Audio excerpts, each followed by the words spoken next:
Um, Hi.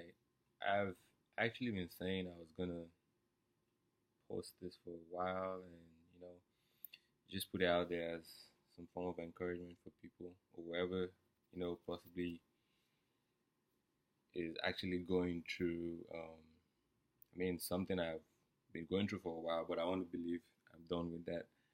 A lot of times, it's like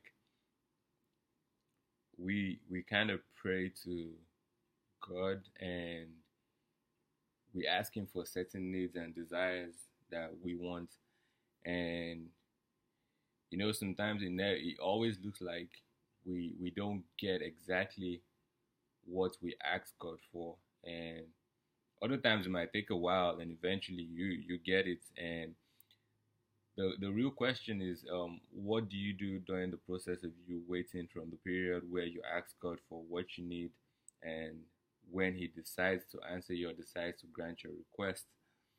um, Within that space is the period where a lot of people get weak and weary, and a lot of people give up and they think God is not listening. Because today, I was asking myself this question because we're about to start a new semester and all, and trying to pay tuition and bills and everything. And at a point, I stayed for a couple of minutes and I was asking God. I was like, I have need for this. I need the money to pay all of these bills that are coming up. And I always pray about it. And you even know before I ask you for this. So I said, why is it that for the last couple of semesters I have to go through this same process before I can actually pay, tuition? I, have to try to get my class not to be, dropped and all of that. And eventually I always end up paying the bill. Somehow God always comes through for me. But I was asking him and I was like, why do you always have to let me go through all of this? I have to talk to this person and and I mean, it's I feel it's a test of faith, and I'm is he's taking me through things I need to learn. It might be probably trying to teach me how to be more disciplined with money. And really it might just be, trying to up my faith and me to always remember that no matter what, he's never gonna leave me nor forsake me. So at that moment, I was asking him, like, God, I do everything I need to do. I mean, I do everything right. And, people always say I tithe in church, I give my offering and everything. So why do I have to go through so much financial issues a lot of times?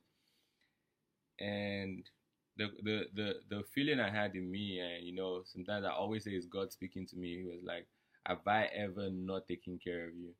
Even if it's the last minute, have I ever left you out there to, just disappoint you and never come true for you? And I just said, no, really, you always come true. But I know I don't want to have to go through all of this. I always want to, I'm so used to, paying my bills on time and making sure I have something left in my account. And, I was never used to this kind of life of, having to struggle for a lot of things just to make sure everything, I'm not going to call it struggle, I'll call it just, you know, a growth for me right now. I'm learning some things because I always tell people, I'm like, no matter what you're going through at that moment, never just pick the negative things you get from it. There's always a positive thing you need to learn from what you're going through. That is the greatest thing you can ever do. If you come out from a breakup or you're going through financial issues, or it's a heartbreak or whatever, try to pick the positive you can get from whatever it is that you've had to go through. Because if you only think about the negative, negative, negative, you're not growing in any form, and you will always find yourself back where you went through what you went through. So you need to always pick what you've learned from it and move on. Never dwell so much on, oh my God, why did this have to happen to me? I don't know what to do. Always just pray, thank God for where you are. If you need to ask for forgiveness of sins for whatever you've done, do it and move on. Never just stay and beat yourself up.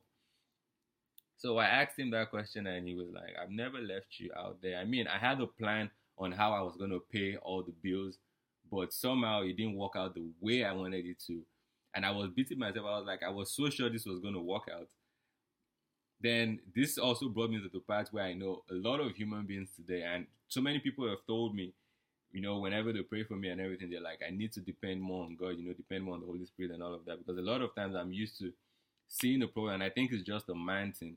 You see a problem, you're trying to find the solution so fast by yourself. And I had to learn, okay, I see a problem.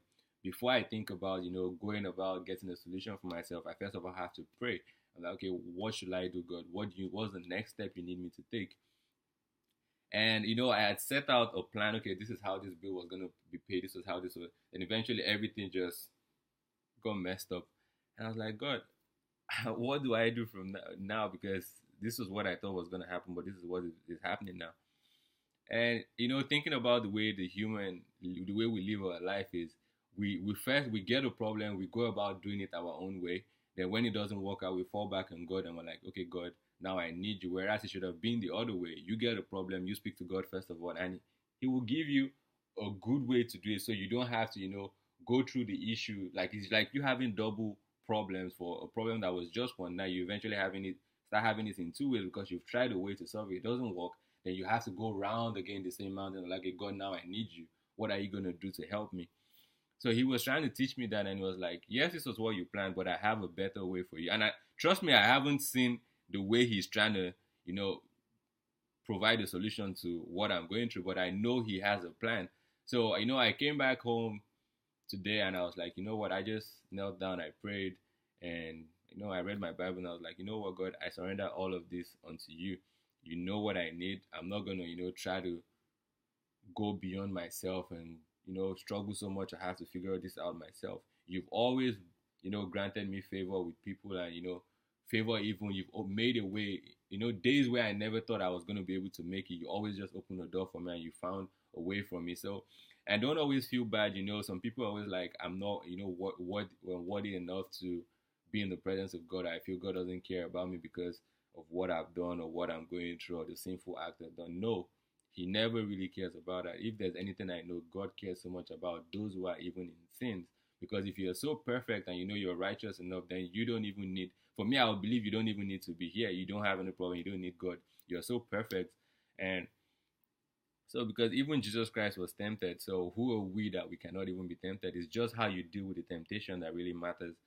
So, man, that was really, everything that went through, today. And I just really want to encourage, the students and everyone in general, because school is about to start, and, there's a lot of payment and, getting ready for school stuff to do. And don't really get down and feel, beat yourself up because of where you are, or you don't really know how you're going to, go about things. God will always come true for you.